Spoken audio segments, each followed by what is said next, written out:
Well, good morning, good afternoon, or good evening, depending on where you are in the world. And welcome to today's DevOps.com webinar. I'm Charlene O'Hanlon, the moderator for today's event, and I welcome you.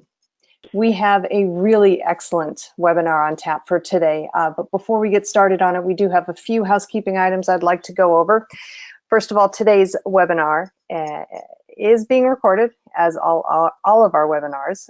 So if you miss any or all of today's event, please know that you'll be able to see it or watch it and listen to it on demand. We'll be sending out a link after the event to get you on to the webinar on demand.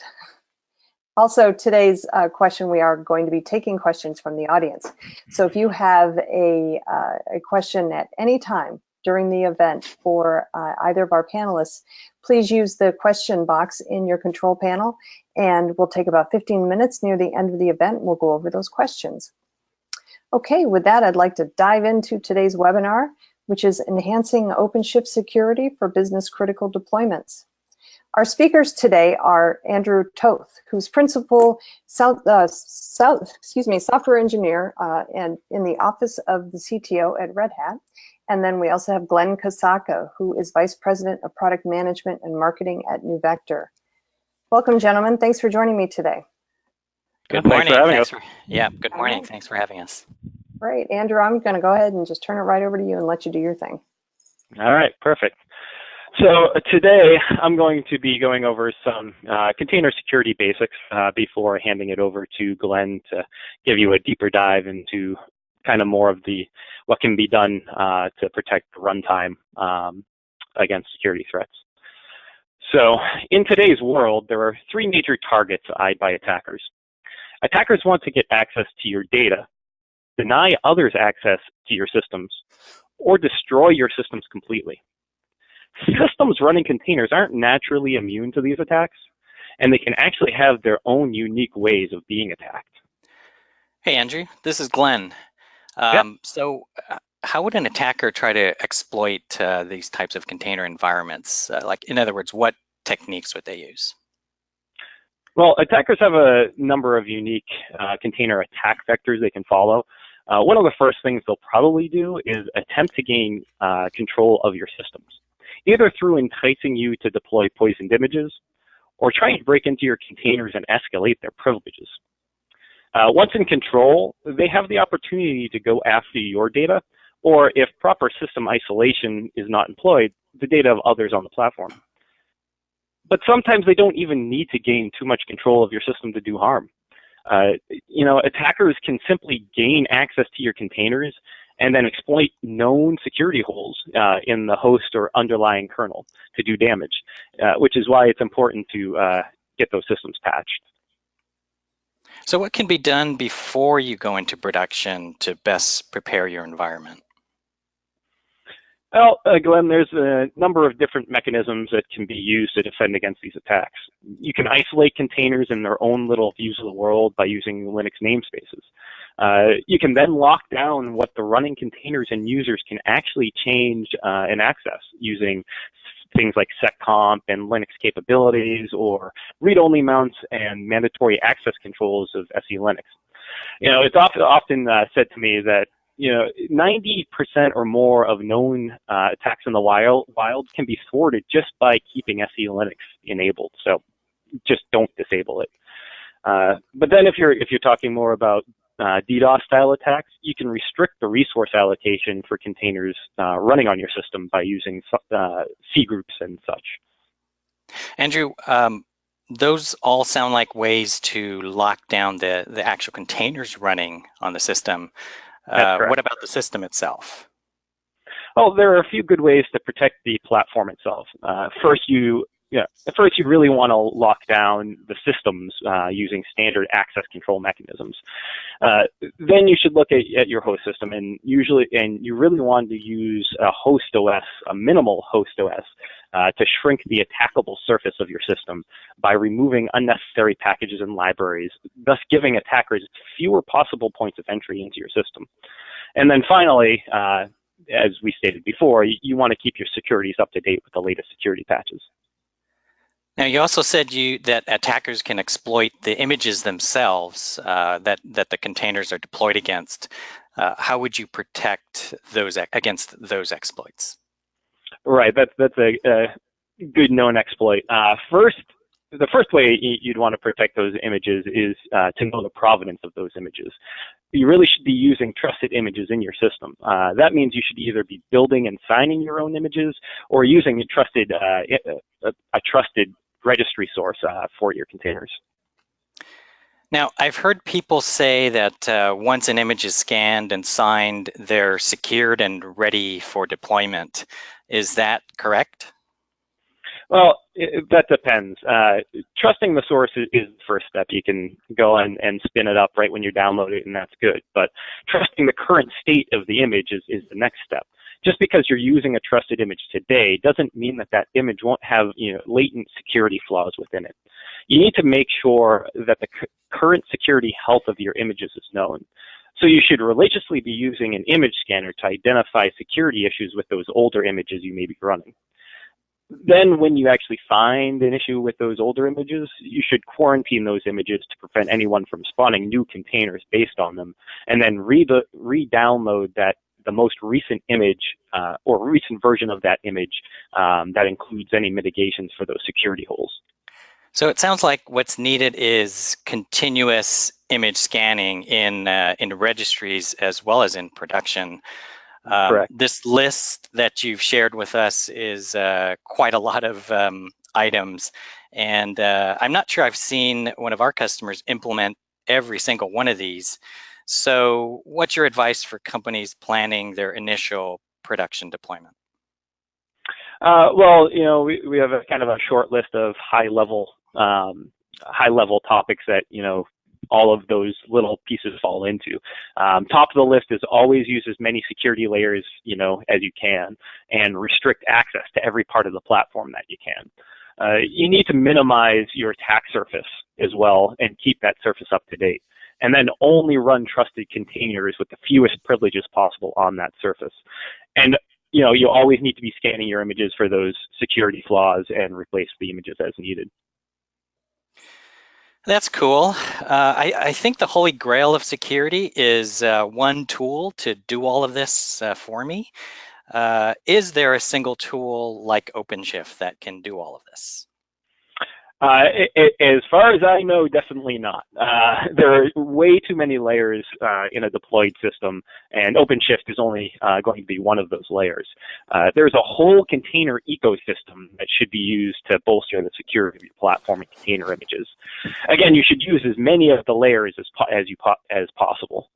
As you can see, each piece of the container ecosystem has its own security responsibilities, from guaranteeing image provenance and security ratings, such as in the Red Hat container catalog, through locking down what the running container image can do in access, like using as is done in OpenShift and Linux, Enterprise Linux Atomic Host.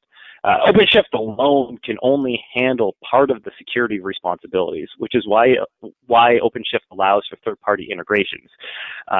It's up to other ecosystem members to aid in areas that aren't the primary concern of the container managed platform, like live runtime security monitoring. And Glenn, I hear you know a thing or two about this type of thing. What are some of the runtime security issues you're seeing? Thanks, Andrew.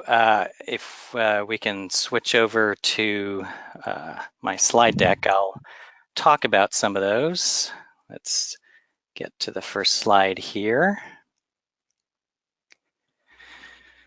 Okay, so I'm going to talk about some of the automation-based security issues, especially when you're doing Kubernetes-based deployments.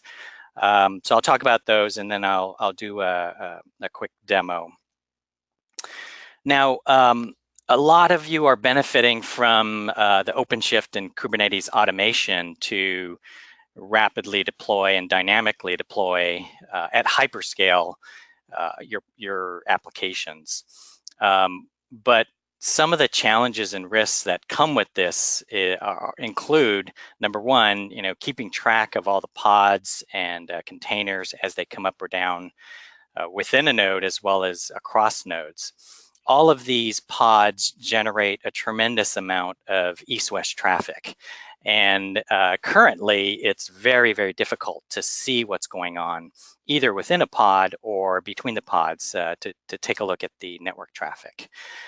Many of you are using open source or some combination of open source software, and there's continual vulnerabilities being discovered in open source.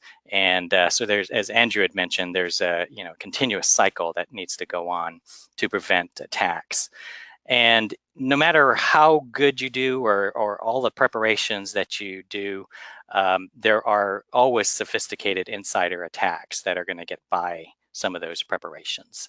So the real challenge is, how can you as a DevOps or a security team automate the security? Because there's just no way that you can manually adjust rules or configurations in this dynamic environment. As I mentioned, the traditional security tools, those would be like host security tools or firewalls, WAF firewalls. All of those things are pretty much blind to container traffic and therefore to container attacks. And those can happen at any layer of the infrastructure that Andrew talked about. Zero-day attacks are exploiting previously unknown vulnerabilities. DDoS attacks can come mainly externally, but also from internal sources. The dirty cow attack is a kernel exploit on either a host or within a container. SQL injection is an application-borne attack.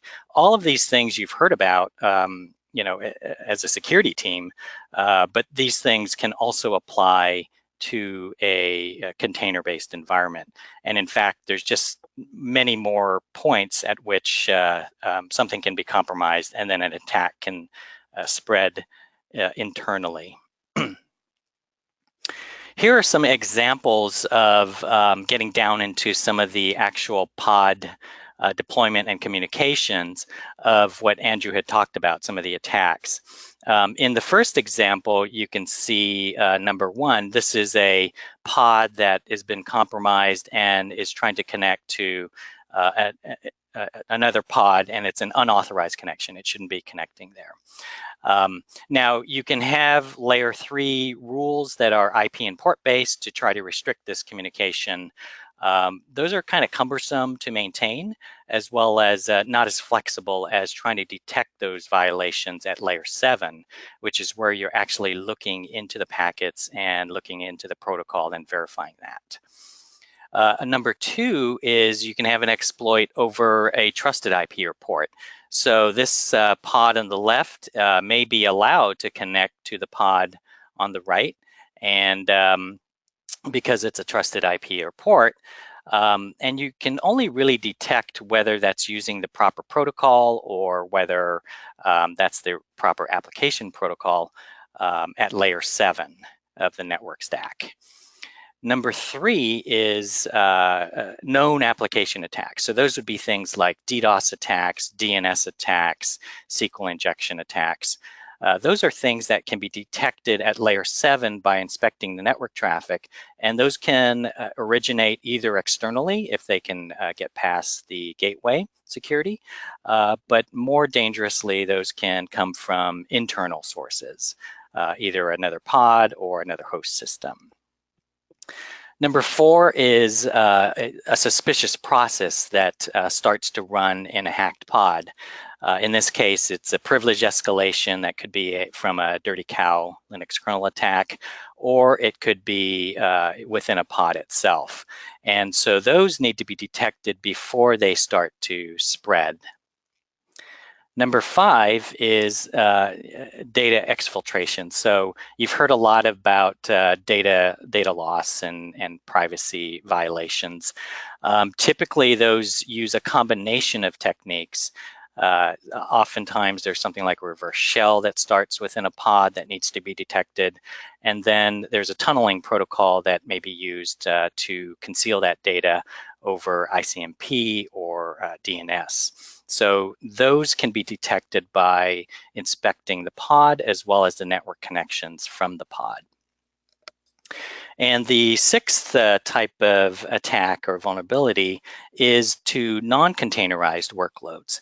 This is either over trusted ports or non-trusted coming externally. And every environment today is transitioning from legacy data to this new cloud-native environment. In addition to that, there are external API services that are non-containerized. So the protection of these types of connections needs to be done ideally at layer 7 so that you can verify the application protocol. So as an example of the type of security tool that can be deployed at runtime, NeuVector provides a container. The NeuVector product is a container itself, and therefore can be deployed automatically and updated automatically, just like you update your application container. It just fits into the entire CI/CD process that you've created and that you follow for your applications. And once these containers are deployed, once one per worker node, the NeuVector container will be able to inspect all the network traffic, will be able to find all the containers that are running and start to build a whitelist to be able to protect those containers. Oftentimes what happens is there's a continuous auditing and compliance process that starts first. And that's where every container and every host that's running in production is scanned for vulnerabilities. And this is something that is, as we talked about earlier, a continuous process. It needs to happen not only in the registries, but also in the production environment, because new vulnerabilities can be discovered on containers that are already running in production. There's a number of compliance checks that can also be run. There's a set of 100+ tests that are part of the Kubernetes CIS benchmarks. And so those tests can be run automatically, as well as there's a set of Docker bench tests. And those will give you a good audit of your host, your Kubernetes settings, your container settings, your Docker daemon settings, all of those to make sure that you've locked those down as much as possible. And then finally, when you're actually taking production traffic, there are several runtime protections that are provided. As soon as the NeuVector containers are deployed, we start looking for built-in threat detection. So as I mentioned, those would be things like DDoS attacks or SQL injection attacks or DNS attacks. And that starts as soon as we're deployed. That doesn't require any learning or any configuration to provide that protection. In addition to that, there's based upon behavioral learning and looking at the Kubernetes and OpenShift deployment manifests and inspecting the processes, we'll also build a whitelist rule set to protect every application and every container from those unauthorized connections that we talked about. And finally, inspecting within each container and looking for suspicious processes and syscalls, such as reverse shells or port scanning processes, is something else that also starts to run. Once you've detected any type of violations, there's a number of responses that can be taken. The first is, of course, alerting and logging of those. But because this type of technology can also run in line with the network traffic, it's also possible to block connections on a connection by connection basis. So your applications can stay up, still taking valid customer traffic, while violations are blocked or dropped on a connection by connection basis. You can also quarantine a node if it's demonstrating suspicious behavior. One of the things that I've heard a lot of questions about is, and Andrew talked about the layered security. There's a lot of built-in security in OpenShift as well as the ecosystem that he talked about. Registry scanning, role-based access controls, and pod and resource management. But that's not sufficient. Those are good things to do and necessary layers to implement. But for a business critical service where you're concerned about data privacy or just keeping your service up and running, there's additional security that you need to add at runtime. And those are all the network security functions that I talked about: the layer 7 deep packet inspection, packet capturing, being able to just visualize your connection and monitoring those. Detecting suspicious processes, as well as running your compliance tests. And then also don't forget enterprise-grade support and management that comes with a security tool that can integrate into your other enterprise infrastructure. Yep. Hey, Glenn, got a burning question I got to ask you right here. You know, you've gone over a nice summary of the security enhancements and which pieces the NeuVector and OpenShift play into, but how is NeuVector actually integrating into the OpenShift environment? Are you a agent or a sidecar type of implementation? That's a good question, Andrew. We get that quite a bit. So before I answer that, let me first talk about where NeuVector fits into the OpenShift architecture. So this is a typical environment where you've got one or more worker nodes and then one or more master nodes. You can see here that there's a container with an E in it. That's the NeuVector enforcer container. And it's sitting in a pod, just like any other application pod. Once it's deployed, it then is able to see all the network traffic as well as inspect the containers and the host. You can see over on the right, there's another enforcer protecting that, but there's also another component called a controller as well as a manager. And the controller is what really manages the cluster and integrates with the OpenShift and Kubernetes environment, as well as the Docker daemon. And the integration points that you asked about really help to make sure that this security can be automated. As pods come up or down, there's no need to change anything or change policies or any configurations. I can show the integration points over on the right there, the role-based access controls, so that any types of access controls you define for OpenShift projects as well as Kubernetes namespaces are also reflected in NeuVector.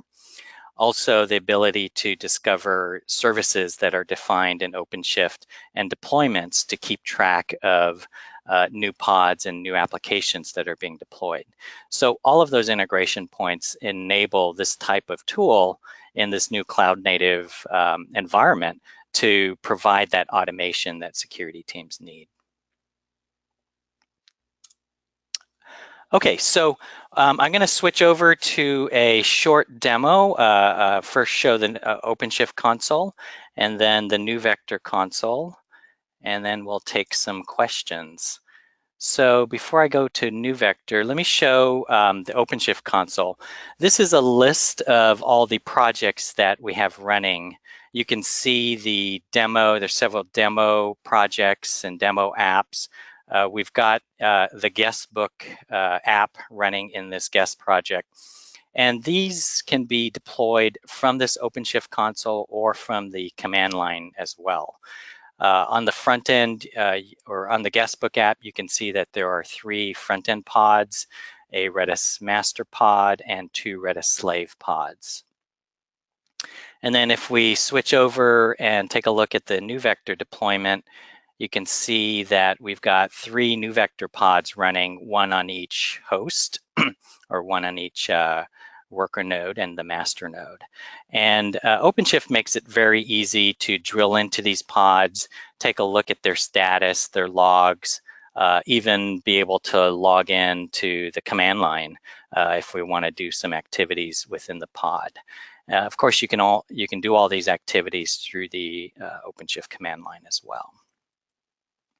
So switching over to the NeuVector console, this is a live demo environment we have running OpenShift on AWS. It's 3 EC2 instances, and it's got the demo guestbook app as well as a couple other apps running. Now you can see here that we've already discovered that there's HTTP traffic coming in to the front end pods. You can see these connections coming in. And then we've already discovered that the front end will talk to the Redis slave and master over the Redis protocol. You can see that there's a rule that's been automatically created that only allows the Redis, the connection to be using the Redis protocol. So this is being enforced at layer 7. It's not based on IP or port. You can also take a look at each pod. You can see what's going on, the manifest for each pod. I've got auto scanning turned on, so you can also see that this has 44 high priority vulnerabilities and 468 medium. So that's just a visual reminder, and I'll show you the interface for that in a minute.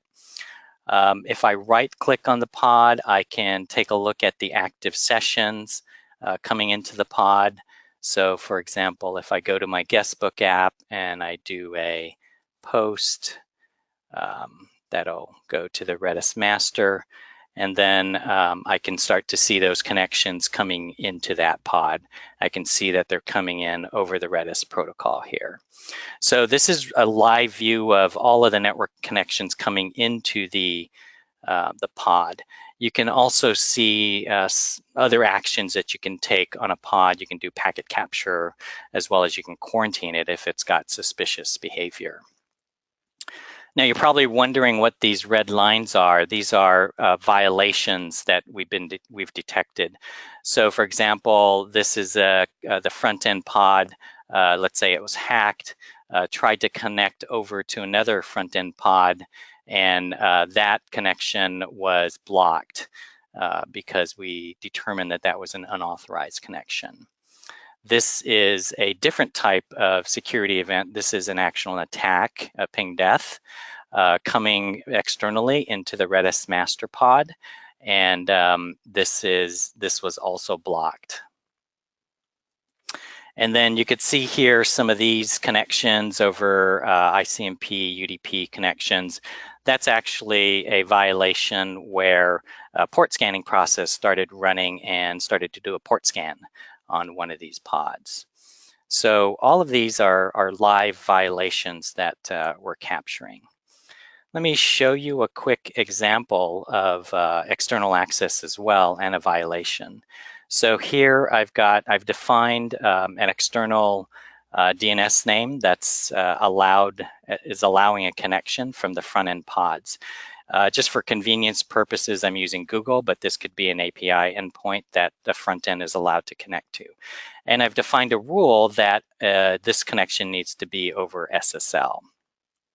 So I can switch over to my console here. I can say get pod for my guestbook app, and I can see the front end pods and the Redis pods running. So I'm just going to take one of these pods and simulate that I'm going to connect from the front end pod, and I'm going to connect over SSL to google.com. I always forget to do the namespace. And then you can see that I received a response from Google. So let's go over here and see, refresh this browser and see what has happened. So you can see here that this pod right here, let me get it over a little bit. So this pod, the XK50 pod, has now a blue line going to this external DNS service, and you can see that the application or the protocol that was used was SSL, and there was a rule that was defined to allow that behavior. Now let's go over and try the same connection, and this time let's just use HTTP protocol and see what we get. Okay, so you can see that that request did not go through. It was blocked. So let me take a look at what's happened here. So now you can see here that the same front-end pod tried to make a connection. Because it was not hitting allowed by any whitelist rule, we see that it's trying to reach some external network that we don't know about and should not be allowed. And because it's HTTP and not HTTPS, that was a blocked connection. And of course, you can see all these events and attacks in the notifications for threats and violations. You can see the threats that are occurring, for example, the ping death attack that we showed about earlier. What we do is we automatically capture the packet whenever there's an attack. And so it makes it very easy to do forensic investigation and take a look at the actual network traffic coming in on any of these attacks. I also talked about the vulnerabilities and the CIS benchmarks. The vulnerability scanning is turned on here automatically. So you can see that all of the pods are scanned, and any of the CVEs that are detected in these pods can be researched, and a report can be downloaded as well. All right, so that's a quick demo of the NeuVector system. I'm going to switch back to our PowerPoint, and I think that's all we have in terms of prepared material. Would love to take any questions that we got right now. Yeah, okay, great. So we have gotten some great questions in, but if you do have a question, please feel free to use that control panel, put your question in, and we'll hopefully have time to get to it before the end. Okay, our first question is from, let's see, Glenn, I think this one is for you. When would you quarantine a container, and what would you do with it after it's quarantined? It really depends on what your threshold is for determining that a pod or a container could be compromised. So it could be based on the number of vulnerabilities that are detected.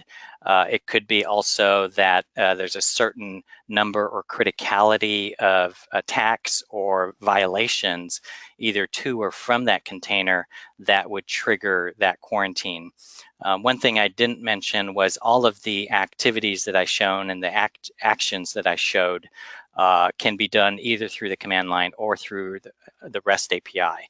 So all of that policy can be automated.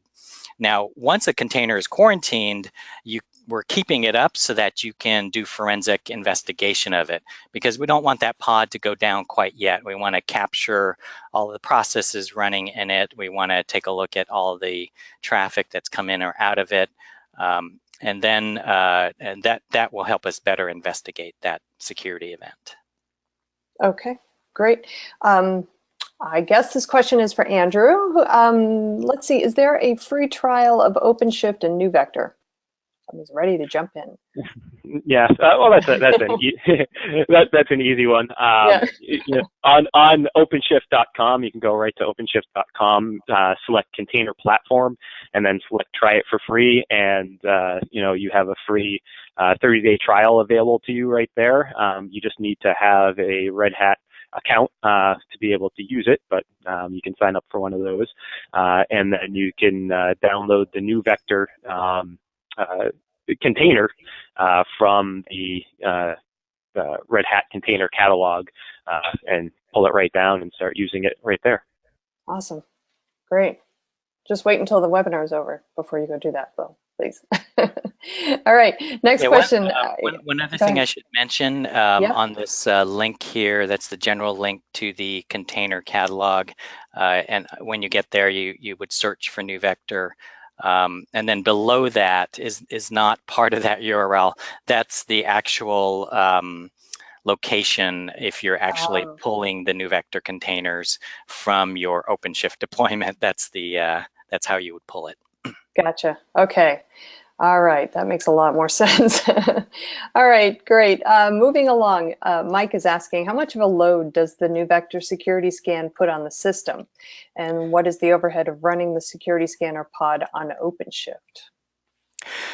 Right, that's a great question, and it's not just doing the scan for the vulnerabilities, but it's also looking at all the network traffic. So we've really optimized the performance of the NeuVector container and pods. So the enforcer that you saw can run at line speed when we're in what's called a monitor mode. And a monitor mode is where we're looking for violations and threats, but we're not in line with the traffic.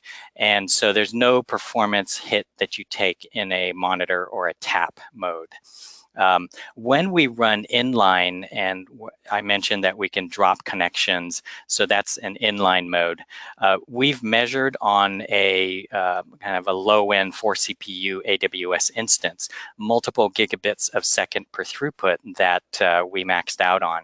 And that was really because we didn't have the test harness to run it on a higher-end system like a 64 core system.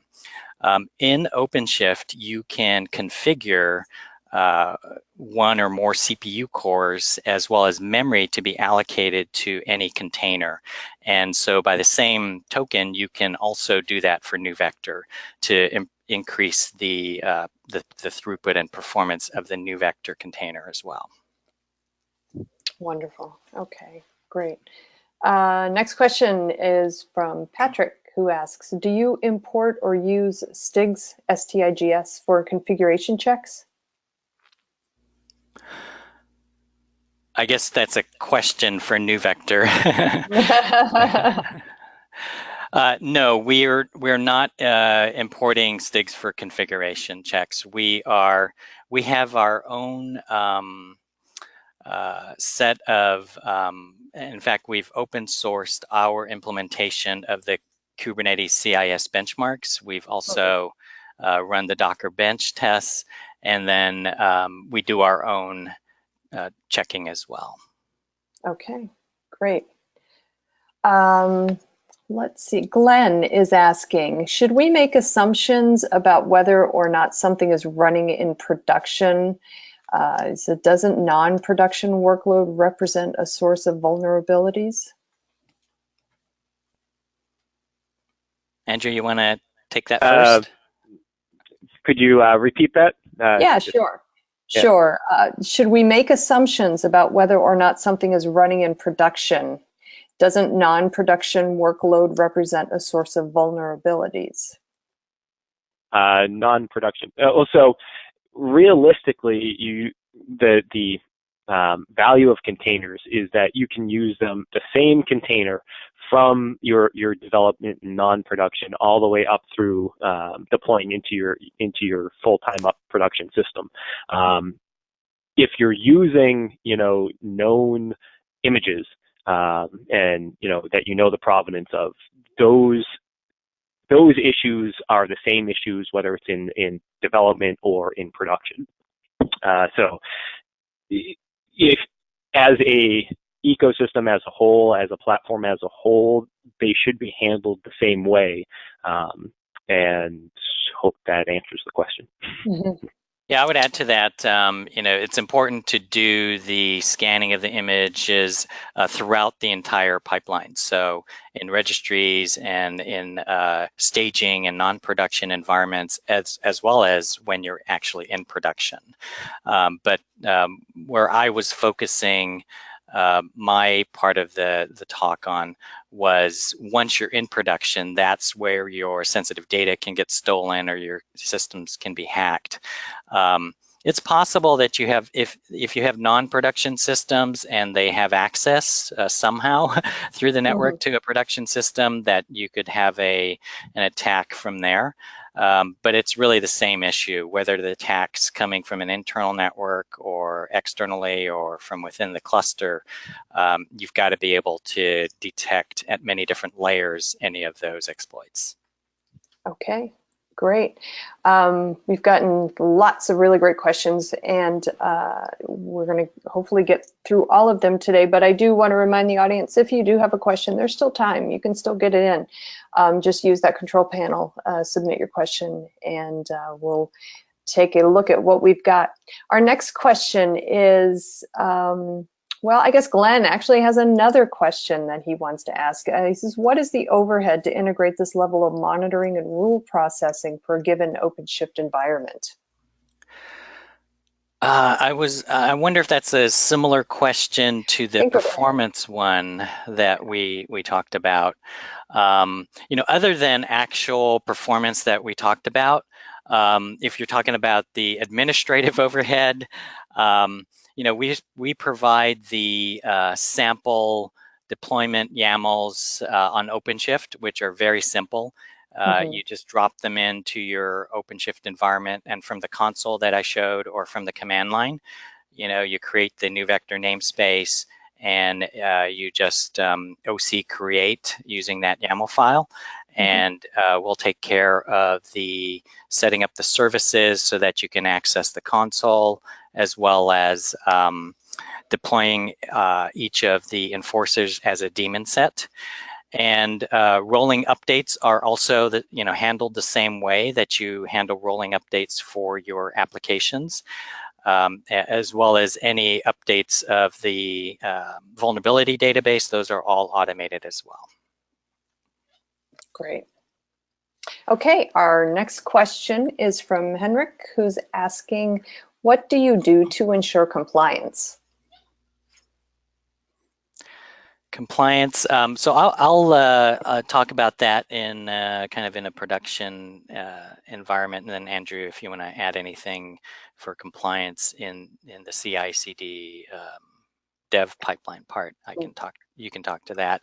But there's many different types of compliance. Of course, there's PCI compliance and other privacy regulations that require the ability to isolate applications and inspect the network and isolate using firewall type of technology.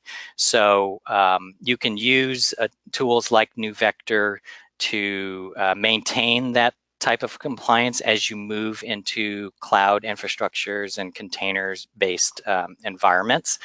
I also talked about the compliance and auditing checks. There are also requirements for regularly scanning hosts, and you can think of a container as also being applicable as a host because it may have a OS in there, but regularly scanning hosts and applications for vulnerabilities. So of course we can do that in a runtime environment, and then regularly run all of those CIS benchmark tests. Okay, Andrew, you want to add on to that? Not knowing which compliance issues they're looking at, I'll get back to them on a wide range offline for that one. Okay, great. So many good questions. Let's see. First, let's see. Our next one here is from Yane, and I apologize if I butchered your name. What about the security on the host/nodes itself within OpenShift? Is there a way to identify a vulnerability before it begins to affect the pods/containers? And does NeuVector monitor or scan the host itself, or only the containers within OpenShift? Boy, lots to cover there. Well, I mean, I think the question is, as Andrew had mentioned, there's ways to attack the host. Once you are able to compromise the host, for example, the Dirty Cow Linux kernel attack allows you to escalate to root and then take over the entire host. And if you're able to do that, then you could do all kinds of damage. You could kill the Kubernetes processes, OpenShift services, the Docker daemon, all of those things. So the answer to the question of what NeuVector does for scanning, yes, NeuVector will not just scan the containers for vulnerabilities, but also any of the hosts. So whenever you deploy a new host, it'll automatically be scanned for vulnerabilities. That's especially useful in a cloud environment like AWS when you have auto-scaling groups or auto-scaling instances on the spot market that you're just popping up and down new instances as you need them or as they become available. Those should be scanned immediately as they enter the cluster. Okay, great. Next question is from Oleg Benga, who says, nice list of ways to increase container security. Would you consider tenant isolation by host OS as a defense in depth measure of reducing the, and then in parentheses, shared OS attack surface while adding a layer of security in the case of container breakouts outside of host OS constructs such as namespaces, C groups, SELinux, seccomp, and Linux capabilities? I can feel this one. So yeah, tenant isolation is it is a defense in depth measure, but outside of namespaces and C groups and all that, you can't actually separate it because the tenant isolation itself uses a lot of those underlying technologies to actually do the full isolation from on the host OS. The host OS has to give you those technologies. It has to support those technologies for OpenShift to be able to use them. All right, great. We've got a couple questions left here, but there's still a little bit of time. If you have a question, go ahead and get it on in using that control panel. Our next question is from Bengt.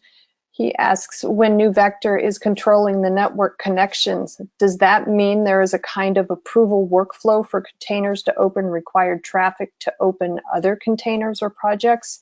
Isn't that reducing the agility and speed you wanted to achieve using OCP? So the way I think the question was about connections that either go between pods or to and from pods. Mm-hmm. And so for that type of protection, we are actually looking at we're in the flow of the network traffic, or we're monitoring the network traffic, we're monitoring the actual packets. So there's nothing we're doing to inject into the application container, or there's no API calls or checking we need to do with OpenShift or any of the infrastructure. We're actually just looking at the network traffic, and then we're determining ourselves if that connection should be allowed by looking at the policy that has been defined.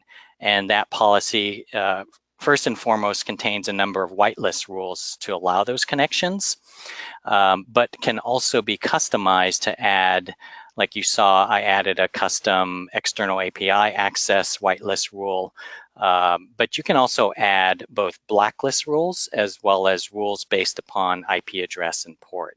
So you can think of it as like a distributed firewall that is just sitting in the flow of the network traffic, and then making decisions like a firewall makes decisions about which connections are suspicious and should be blocked or logged. Okay. I hope that answered the question. Yeah, I imagine if it didn't, then the person answering the question will be more than happy to send us a quick little note saying, wait, it didn't answer my question. So, and then we can follow up with them offline. That's fine. Okay, our next question is from Aurora, who asks, has the team ever tried Ncache instead of Redis for use by NeuVector? Or is it just only for use with Redis? Oh no, that's Redis is part of the guestbook sample app that is available for OpenShift and Kubernetes. So it's just very easy to deploy a multi-tier infrastructure using the master and the slave and the front ends because it's all configured and easy to deploy. So that's just the demo app we use. But we've used, all of the Docker apps that are common to download. NeuVector has built-in protocol analysis for all of the most popular Docker apps, all of the databases, MySQL, MongoDB, any of those, to be able to recognize those protocols as well. Okay, great. And let's see, we've got another one from Glenn, who's very obviously awake today, which is awesome. Glenn asks, what different levels or forms of isolation are recommended? This relates to suggested best practice of minimizing surface area and using of layering in depth in, defense in depth. Yeah, well, you to start off with, you definitely want to have the tenant isolation at the user level. So you'd have your different clients having their own isolation, having their own network isolation and user isolations, and just the standard parts there. I don't know if Glenn, you guys do further isolation on top. I believe you do some more network stuff, right? Right. So in a production environment, then the whitelist rule set that I talked about is the application layer isolation. So, while you can do some isolation in NeuVector and other tools at layer 3, which is IP address and layer 4 IP address and port, those aren't going to be as flexible, and you're not going to be able to detect and differentiate between the different types of protocols being used. So the type of the type of isolation that we do by default is by application protocol. But we can also implement isolation on other means as well. DNS names, IP address ranges, and those labels as well can be used to isolate applications. All right, great. Well, believe it or not, I think we have gotten through all of our questions.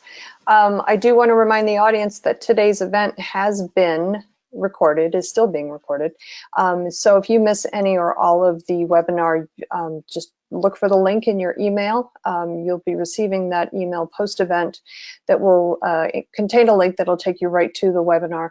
The link will also be on the devops.com website. So if you, if the email doesn't come through or whatever, just check the devops.com website. It'll be there waiting for you. You can also check the website for lots of other exciting webinars that we have on tap, and there are a ton of them. I would like to thank my guests today, Glen Kosaka and Andrew Toth. Thank you so much for being a part of today's event.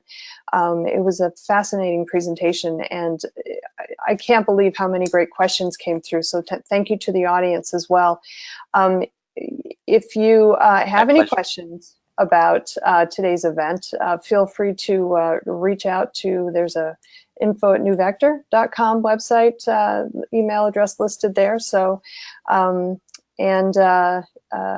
I guess that's all I'm going to say for today. This is Charlene O'Hanlon. I'm the moderator. And again, I thank everybody for joining me today. Have a great day. Thanks, everyone. Take care. Yes, thank you.